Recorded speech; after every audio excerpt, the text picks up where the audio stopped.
Helena, you know how you're like completely obsessed with Who Wants to Be a Millionaire? Oh, harking back to the first episode, are we?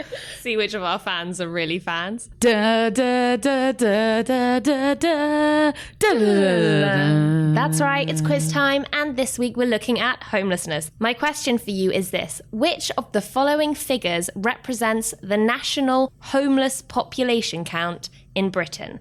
I'm going to round to the nearest thousand. A, 3,000. B, 68,000. C, 227,000. There's a very wild disparity between A and C there. I'll go down the middle. I'll go B. Well, the answer is actually all of them. So It's interesting you point out the disparity. I'll tell you the method. So one way the government measures homelessness is by counting the people sleeping on England's streets on one night of the year. And the latest count was less than 3,000. The government realised a few years ago this wasn't a very efficient method, so they also started publishing the number of households assessed to be homeless by local authorities. And that latest figure neared 68,000. But the charity crisis did some troubling research with Heriot-Watt University and found closer to 250,000 people in Britain were homeless. They think 62% of homeless people don't show up in official counts. Wow. And why would some homeless people not show up in those figures? Because they're hidden. In cafes, libraries, sleeping on the night bus, they could be in airport terminals, and that massively distort the figures. And then there are people behind bars. Do you know any really outdated laws that still exist where you wouldn't expect them to? Like in Singapore, you can be fined £50,000 for chewing gum. I'd probably save money in the long term if I paid the 50 grand fine and then stop buying gum. You are addicted to chewing gum. Did you actually know that in London, but excluding the city district, it's illegal to walk down the street while carrying a plank of wood? How am I going to get my plank of wood home? Well, exactly. MPs can be arrested if they wear a suit of armour into Parliament. I mean, it wouldn't be the most ridiculous thing an MP's ever done. Did you also know it's illegal to shake a carpet or a rug in the street, except for a doormat before 8 a.m? I've definitely done that. Have you? What are you shaking carpets in the street for? Yeah, and I did it out a window and I dropped it. I've dropped so many things That's out probably window. why it's illegal. Nearly hit a pedestrian. Okay, but why are we talking about so-called ridiculous laws? Yeah, good question. Well, among these ridiculous laws, arguably, is the Vagrancy Act 1824, which criminalises being homeless. So if you find yourself out on the streets, you are actually breaking the law. Wow. That's just one of many reasons why homelessness is hidden in its true scale. So if the problem is so much bigger than rough sleeping, and if so much of homelessness isn't reflected in the data, how can we create accurate solutions? And are we trying to eradicate homelessness or just keep it out of sight? Well, I've been investigating hidden homelessness and what goes on behind closed doors. I'll be heading into temporary accommodation facilities, speaking to people who've been taken off the streets by force, and looking at what the media is missing when it reports on this problem. And I'll see you back in the studio with a very special guest to discuss everything around this media storm. If you give them money all the time, all you're doing is encouraging them to stay where they are and carry on begging. I would give the homeless my last pound if I knew they weren't fake. A hand up, if not a handout. So In this sleeping bag lies a homeless drug addict, ignored by all those who pass by. it was the wrongful killing of their father. The man was homeless at the time of his death.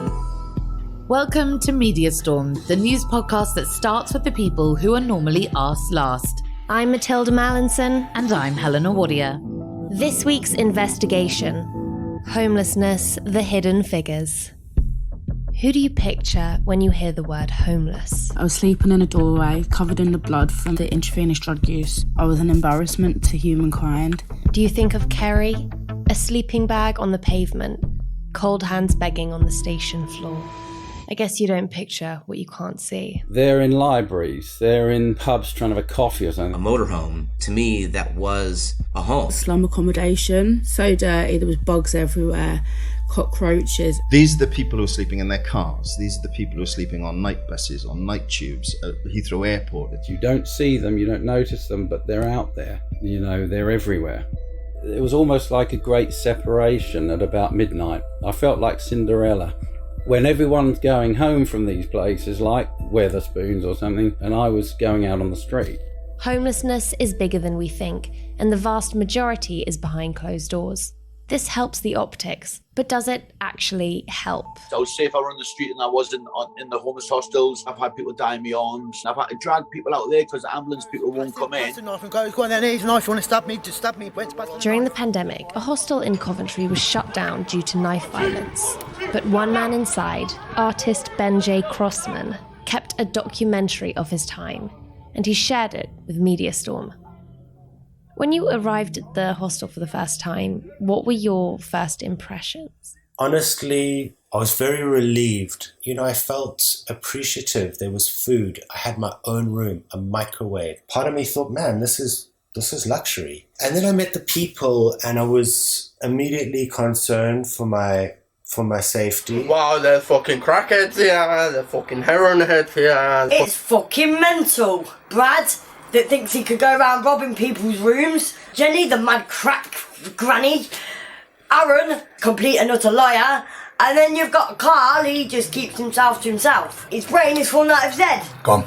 Threats and boisterousness and yelling and screaming, and I was overwhelmed at the drugs, man. If you want me to smoke a fucking proper spliffing, let me make one. Surely they would have at least, an NA meeting downstairs in the hall, like once a week for the people that want it. They just pull out a rock pipe out their pocket, just start smoking crack cocaine right there in my room. I didn't get a choice of being exposed to that stuff. It's quite draining. I just wish there was like a Buddha Zen shelter for all the chilled out hobos, So do you think many people go in clean or relatively clean and develop addictions while in these hostels? Yes, and I can speak from my own experience. When I got put into the hostel, it was 1 month in, and I couldn't handle it anymore. It was just violent and aggressive, and there were people showing up to the building, throwing rocks at the windows. Where's my fucking money? I'm gonna kill you. Yelling at drug addicts that owe the dealers money, and it was just like, I was like, oh, fuck this. I smoked a few spliffs, I'm gonna admit, and it took the edge off, I've been told that dealers will target these hostels, knowing there are vulnerable people inside who can be roped onto addictive patterns. Is this something that you witnessed? We literally had dealers yelling up to the windows, offering us shit. There were just so many drug deals right there in that parking lot. The staff, most of them, turned a blind eye. Benjay, in your documentary, some of the women in the hostel turned to prostitution to pay for their addictions. Oh, just stand outside of our rooms while we do them, mate! Have respect! That's all I fucking ask! I feel really sorry for example, like Sophie. It'd be 2 a.m. and she's out there in the street trying to find a customer to make a little bit of money just so she can have another hit because her skin is literally crawling, So in effect, have these hostels, organisations paid by the state to support vulnerable people, have they become places of business? I'd say yes, absolutely. I think it was pretty standard. I even heard of one of the staff members partaking. Respect, you're the only person who woke anyone up last night. The sounds going throughout the shelter, and sometimes there's kids staying there amongst all of this shit. Do you think the staff should be doing more to intervene in these situations, or is that way beyond the remit of their job and training? I remember one day when there was some violence going down, and I just remember the staff member on duty just like really distressed, just saying like, man, I'm not paid enough for this shit. They've got to not only look after one vulnerable, crazy person that might be acting out that day, but a whole building full of them, and there's one staff member on duty at a time. And things get really scary when the bigger guys start getting drugged up and physical and threats of murder and meet me in the parking lot. So I hold absolutely zero responsibility or blame on the staff members. I can only say from my own experience that they've just been wonderful, sharing their own food, time, resources with these people. 90 euros a day the government was paying for my room, which was not worth that. This guy has multiple hotels converted to shelters. So you can get more money for a shelter than you can for a hotel. You can't rent out a 15-room, one-star hotel every night of the month, but you can do it if it's a shelter and the government's paying your top rates. These are very greedy, dishonest people as far as I'm concerned. That's what I observed, based on how the places were running, you know. There are two agendas at play here: keeping people off the streets and profiting from it.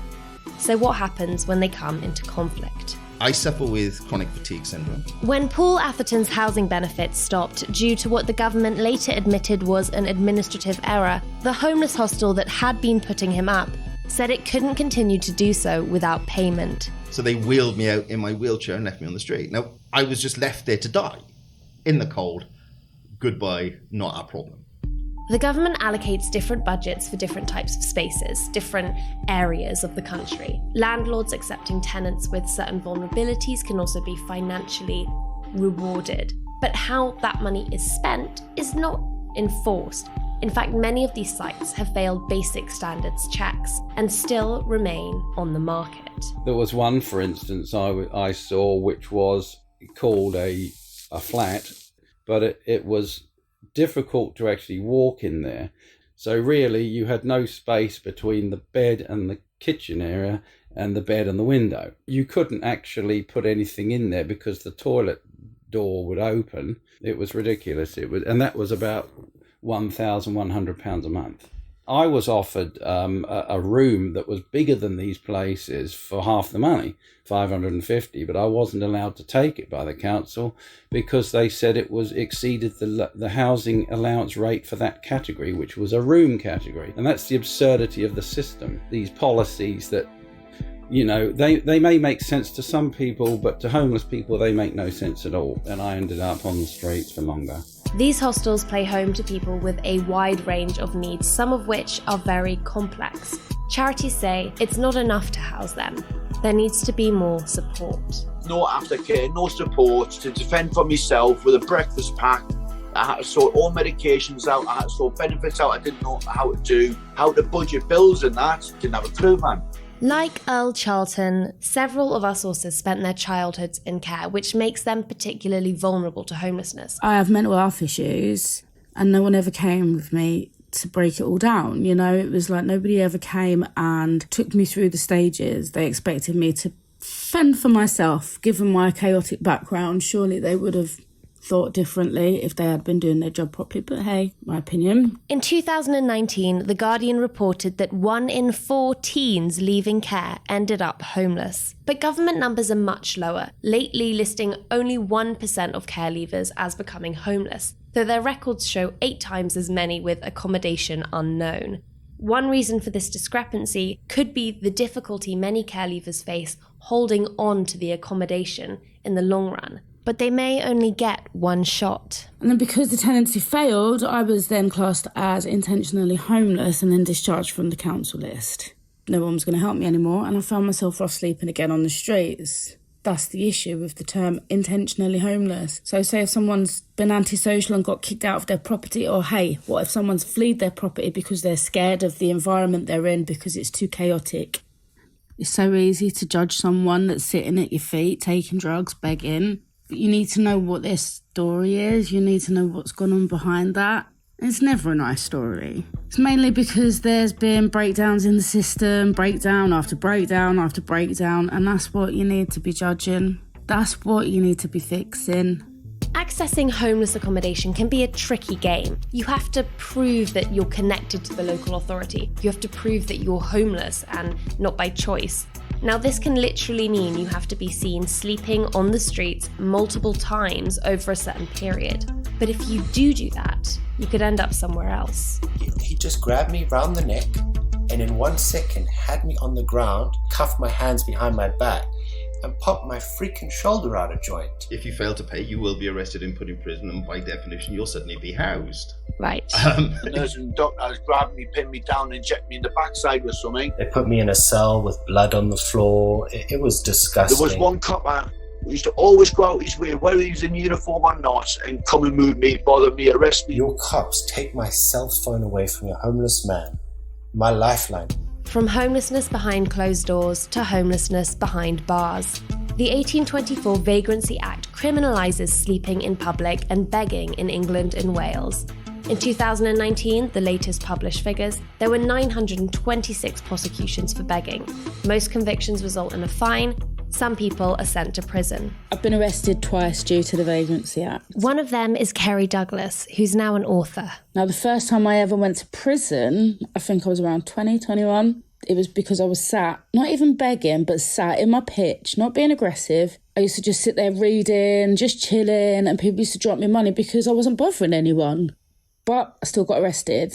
The second time, I was like, no, I'm not going back to jail. So I pleaded the mental health card. Big mistake. So I got sent to the Gordon's Hospital in Victoria and I was sectioned for 48 hours. I kicked off like a wild animal because they put me in the shower. Not one, not two, but about 6 of them, all bigger than me. And they scrubbed me and they pinned me down. It was horrible. So I kicked off like a wild animal, obviously. So then they shot me up the backside with a shot of chlorpromazine, which is a drug that literally sent me into paralysis. I couldn't speak, I couldn't do anything. It's disgusting the way they treat people that are homeless.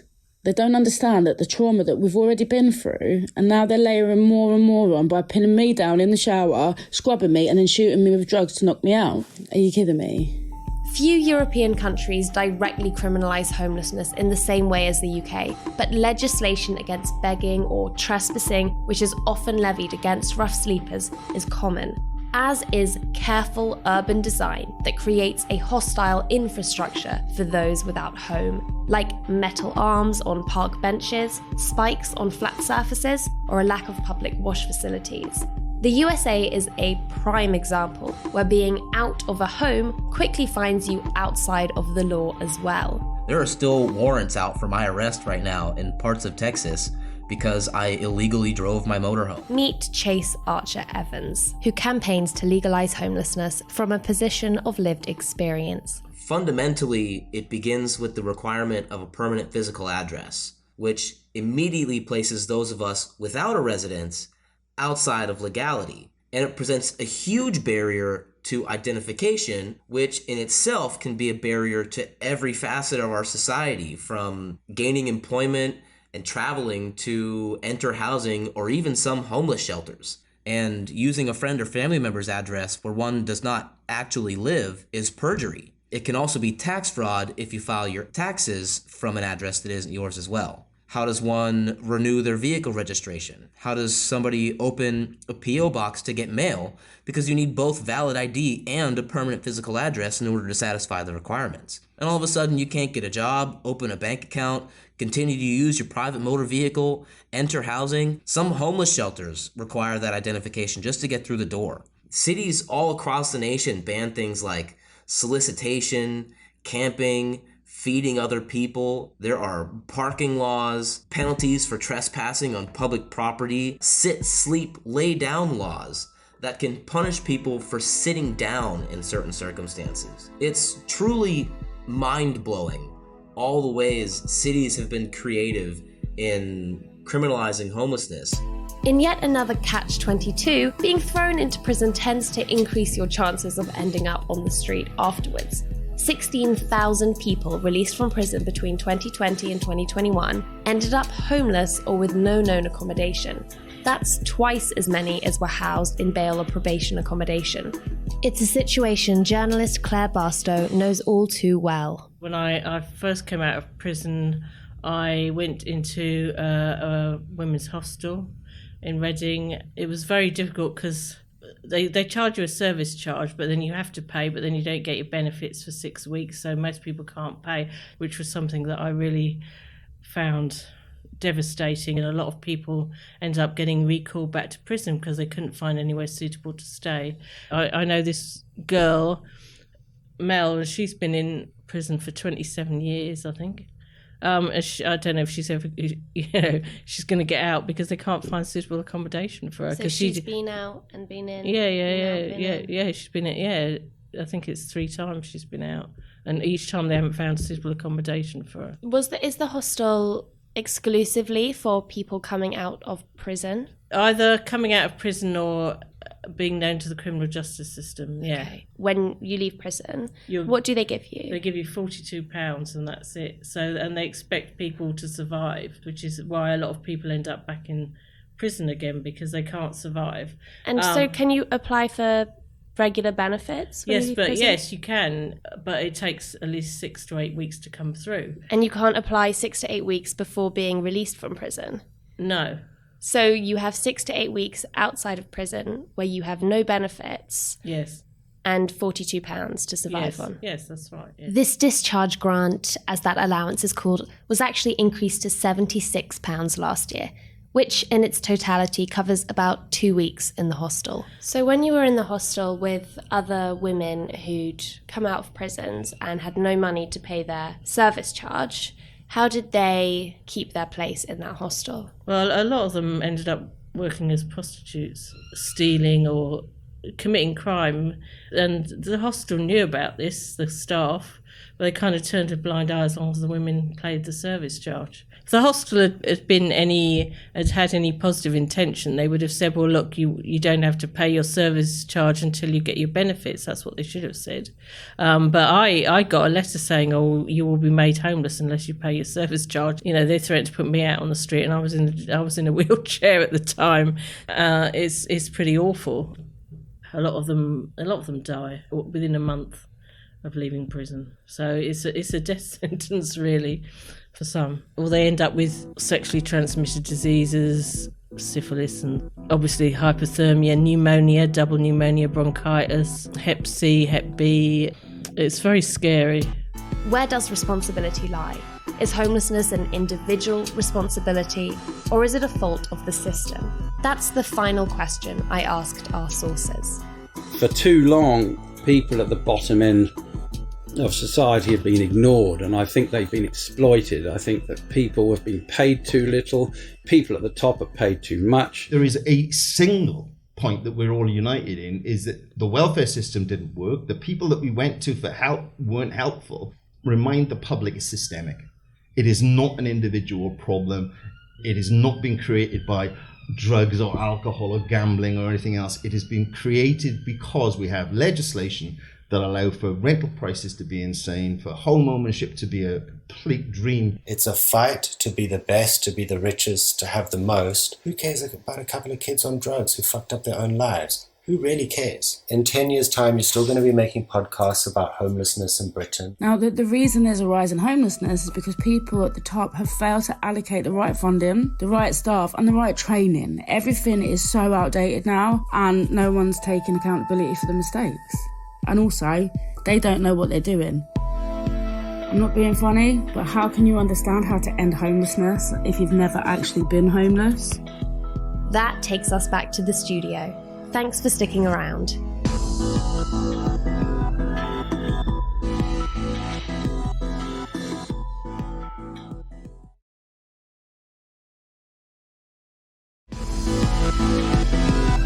Welcome back to the studio and to Media Storm, a podcast that puts people with lived experience at the centre of reporting. Today we are talking about homelessness and how the media reports on people affected. With us is a very special guest. You'll thank us because he's a comedian, and an award-winning comedian at that, whose 5-star sellout show Underclass is now taking to Amazon Prime. He has performed on BBC Asian Network, BBC Three, ITV2 and more. It's Kai Samra. Hi Kai. Thank you guys so much for having me. We've just listened to the investigation that I did into hidden forms of homelessness that don't normally make headlines. Is this something that you're aware of? And do you think that we're given an accurate sense of the scale of homelessness by the media? 100%. I think there was a Guardian article a few years back, which I always referred to, which said a fifth of young people in the UK are homeless. At that time, you just can't see them. And I was kind of thinking, yeah, maybe you're just not looking for them, or they do seem invisible. Because I think the issue of homelessness is so multifaceted. It's, I've got personal experience of it. I was like sleeping rough when I was a kid, and I stayed at Centrepoint when I was younger, which is like a youth homeless shelter. And the idea of homelessness, of a person in a sleeping bag like outside, isn't just like one aspect of it. There's so many people like couch surfing, or who just staying in like libraries and 24-hour Mackie D's over the night and staying up in the middle of the day. It's so much more than that. And I think there definitely needs to be more of a light on that as well. I think that's a really good point. And I think a lot of that is to do with the mainstream media's use of certain language and imagery when they're talking about homelessness. Most news outlets are at least superficially sympathetic towards homeless people. But, as a public, we have managed to massively depersonalize the issue. We avert our eyes when people are asking for money on the tube and we don't really know how to help. So I guess we have to look at how we got to this point. And the mainstream media will often use terms like the homeless, or if it's kind of connected to a crime story, they'll often use vagrant. They use stock imagery of faceless people in doorways or people looking particularly disheveled. Does this language and imagery allow readers to more easily otherize homeless people? 100%. I massively agree with that. And I think there is a massive fetishization, especially in the mainstream media. There was I don't know if you guys saw this. There was a program called like Rich Kids Go Homeless. Oh, yeah. And it was on Channel 5, obviously. And I mean, we didn't even need to say that. And it was just essentially just like rich kids, like just going, like sleeping rough on the street. There's such a fetishization of that. And it was like, I did a documentary about like youth homelessness. Mm-hmm. And obviously I wanted to do something which was slightly different to the way that it's normally portrayed. One, because it was a personal thing of me going back to Centrepoint and talking to the people that I spent time with there and what they're doing now. And that's so different to like how someone like Louis Theroux would do it, because essentially what they would want is like, well, we need a good story. We need someone who's like on the streets, that are like doing heroin. And you're like, well, that's like, I'm not like that. And it's I think there needs to be a more honest and open look at that issue. Yeah, we look to fulfill the stereotypes we already have when we're telling these stories in the press. One of the men I spoke to in the investigation, Paul, so he's a filmmaker, and he has in his past done professional style headshot photo shoots, and he always makes these photos available to press that do coverage on him. Right. But they will always go for an anonymous man in a sleeping bag on the pavement over the GQ style photo shoot he's got of himself. He even sympathetic press, he says, does this, and it is frustrating that we don't want to portray these people as whole humans with often careers and families. It's just like the homeless person trope. 100%. It also means that we kind of forget about all these different kind of intersections, not just hidden homelessness, but intersections of like, you're more likely to be homeless if you're LGBT, or you're more likely to be homeless if you've kind of come out of prison 100%. Or if you're disabled. And so then we don't also get to see any of these intersections of homelessness. 100%. I massively agree with that. Because like at Centrepoint, it's a huge plethora of reasons why so many people are there. Like maybe they're from a particular, their family don't accept their sexuality or their gender. Even people that come out of the military, things like that with PTSD. And I think what happens is, you distance yourself away from that issue when actually you realise it's so easy to become homeless. And really, if you boil it down to a really succinct thing, it's essentially people just don't have a network to fall back on. That's essentially all it is. Like, I mean, I think so many people like listening to this or in the industry have probably been in a situation where they're in London, say in the arts, and they've run out of money and they're like, I'm gonna have to move back with my parents. Whereas if you don't have that, you sign on and you use benefits. But then now it's the way that universal credit is, it's like this Kafkaesque system just to get any money. And then if you turn up 5 minutes late to a meeting, then you won't get that money, then you're homeless. It's so easy if you just don't have that network. Like it's not a meritocracy. And I think it's kind of weird because a lot of people at Centrepoint, especially young people, they want to get into the arts because it like presents itself as this very left-wing liberal meritocracy. And then I remember always thinking, oh my God, if I'm just good at stand-up, it doesn't matter how rich my parents are, it doesn't matter what university I go to. And then I realised that's very wrong. and I think that's kind of what I think it's really important to portray and highlight those people without some fetishizing them or sort of diminishing them. Yeah, you said it, meritocracy. Again, one of the interviewees I spoke to, he said that we're really obsessed with rags to riches stories. One of the most common tropes, or one of the most common stories you see told about homelessness are these rags to riches. I mean, headlines like, this is from The Sun, I grew up in poverty and was homeless as a kid. Now I'm a multimillionaire at 25 with a Lamborghini and designer clothes. Yeah. You know, there was that whole Molly May scandal a few Yeah. weeks ago. Why do we love these rags to riches tropes? Because it's also in our film and TV, it's in our fairy tales. But does it kind of drill home this idea that, you know, if you're born into poverty, all you need to do to get out of it is hard work? I always take some of those stories with a pinch of salt, because I think you think, oh, were you that? Or, like, were you really that? Are you just trying to maybe like portray yourself as making your story a bit better?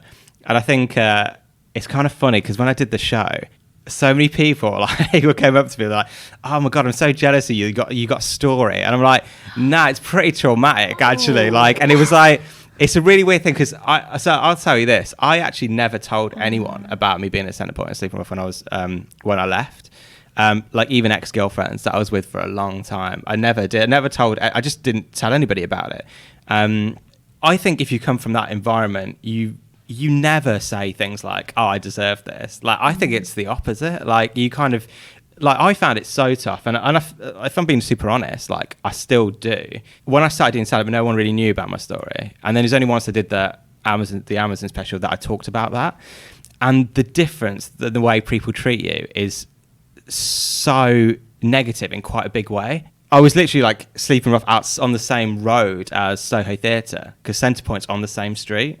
Right. And like I literally went from sleeping rough outside Soho Theatre, like, you know, literally going up to strangers just saying the same thing over and over again in the hope they give me a bit of money, to doing stand-up comedy, which, to be fair, doesn't sound like a big difference. To be fair, it's essentially just the same thing, just begging with banter. That's all stand-up comedy is. Except on one, your posters outside Soho Theatre rather than you. But like, people don't realise, like, that was a huge head fuck, like a massive one, because it's like, do you feel like the same person, but you feel like the world's just twisted and like shaped, like just completely like gone 180 on its axis, and everyone's treating you differently. 5 years ago, you weren't even giving me a quid when I asked for it, and now you're like, you know, like, oh, I saw your show.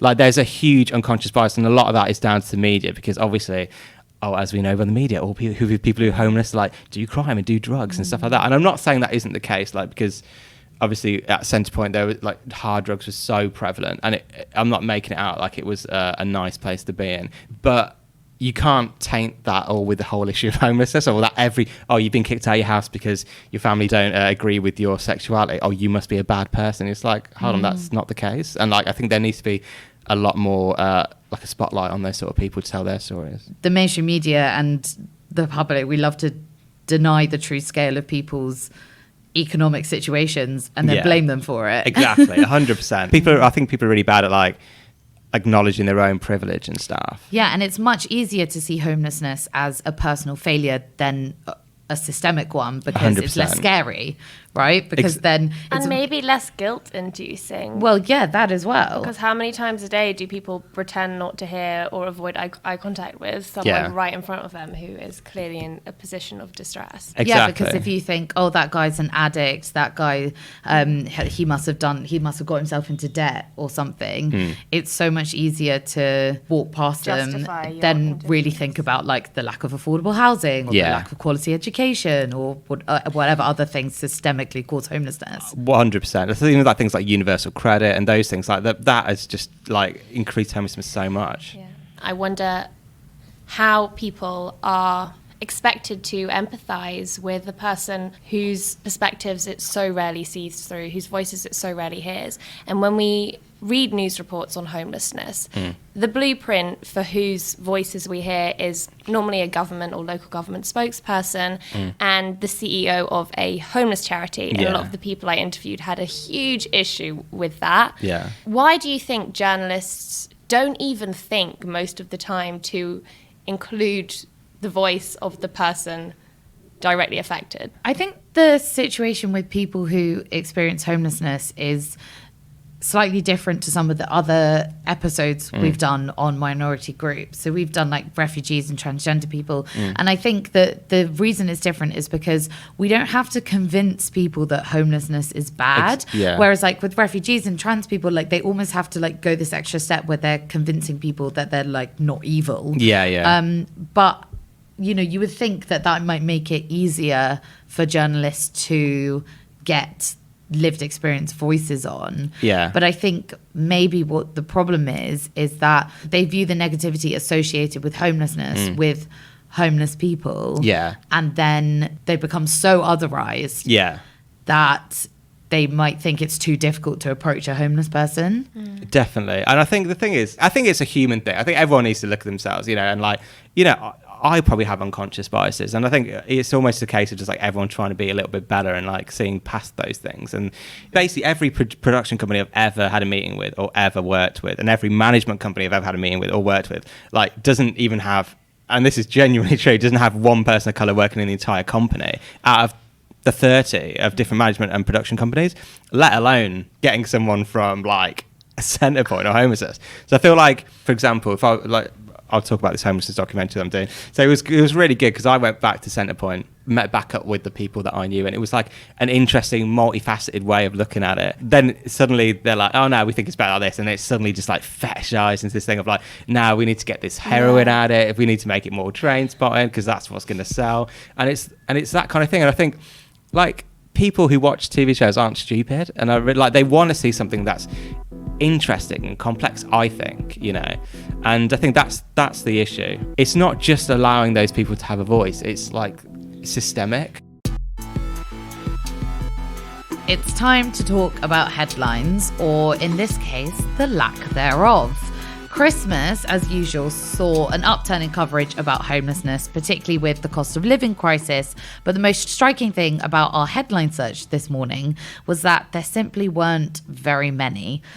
Why does the media's compassion for homelessness seem to be seasonal? Homeless person isn't just for Christmas as well, right? No, I think it's, I suppose Christmas is that time of giving, right? And I think it's so weird that as a society we only feel that bad during Christmas. Yeah. I suppose it's just that time of you're with your family and Giving. stuff like that. And I think that's obviously the issue. The reason we kind of give as a society is almost like just to make ourselves feel better for a bit, or just get like a bit of dopamine in the brain, or, you know, like just to, and you think, no, this is like a big systemic issue that kind of needs to be resolved. When I was at Centrepoint, there was like a scheme. It was mostly like quite middle class people, and they were going out giving sleeping bags to homeless people. And I was like, you're not helping the situation. That's like giving it to someone who's drowning and giving them a pair of Speedos. Like, you're just like going, you can stay there, but we'll just give you a sleeping bag just to make it a little bit more comfortable. And it was like, and I think, yeah, I think there's a very cliche thing. Like, I'll be super honest. So when I was, when I was in that situation, I used to just like sleep in the library in the day, and then just like do like night bus and stay like Mackie D's and I was only like 17. I was only a little kid. But I wouldn't ever be in a sleeping bag with a coffee cup outside, like, you know. So it's even those things. It's just like playing on cliche and stuff. And instead of always depicting homeless people in like, oh, a sleeping bag and stuff, let us just have a more open conversation about how many people are actually affected by it. What we have seen headlines on is the cost of living crisis, as rising prices are colliding with tax hikes. It's kind of the perfect storm, and homelessness projections are really quite scary. One issue that's cropped up in the press massively has been inflation and how it's reported on. And that is about to change. Now, the inflation figure you'll generally see in the news is headline inflation. It's a raw overall figure that can disguise things like seasonal fluctuations or exceptionally volatile categories like food and energy prices. Food and energy prices are very sensitive to certain factors, such as environmental factors, which affect crop yields, or geopolitics, which affects oil supplies. Right now, they are particularly extreme due to the combined efforts of COVID and Brexit's impact on labour, global imports, etc. So the inflation figures you've read about haven't really shown just how extreme price changes in these categories are. So all of these issues were pointed out in a recent Twitter thread that has since gone completely viral by Jack Monroe, a food poverty campaigner and a chef. And as a result of their complaints of how misleading the reporting on inflation has been and how it underplays the true cost of living implications for poorer households, the Office for National Statistics has agreed to expand its data collection methods and publish more accurate figures. Yay. So for those of you who've managed to stay awake through this inflation snooze fest, there's actually a really good reason we're talking about this on Media Storm, because this is a rare but really great example of the media accepting the superior knowledge of someone with lived experience. Jack managed to break through on Twitter, but the media really responded. They were on every talk show, have had loads of opinion pieces published, and so it's just a testimony to diversity of thought prevailing. Kai, were you aware of this story? Yeah, I did actually see it on Twitter. I'm a big fan of Jack Monroe. Like I said, it's I think it's really important just to have like voices like that. And it's the thing is, like, things like inflation and economics that would have gone a mile over my head before. Like, yeah, the only thing, like, yeah, I know Freddos have gone up from 15p to 35p now, and I'm livid. And I'm assuming that's what inflation means. And that's the only thing that's yeah, but it's... Isn't it a failing of the media that it affects us on a day-to-day life? Massively. Have we missed the mark? Even the idea of, like, now I'm a comedian, I'm making my own money, like, paying tax. And I'm just like, no one's ever told me about this. Like, no, like, and it's like, even at school, I was like, I was learning about the Tudors, and I'm like, suddenly now I'm expected to do my own tax return. No one's ever explained to me. Like, yeah, I think I'm so economically illiterate. Well, but again, it shows one of the systemic factors that can cause homelessness, which is lack of education around money management. And, you know, those people who are privileged enough to have parents who teach them about saving, or schools that teach them about saving. Massively. You know, they have such an advantage. Huge. Like, you know, everyone says like information is power, and it's that type of information.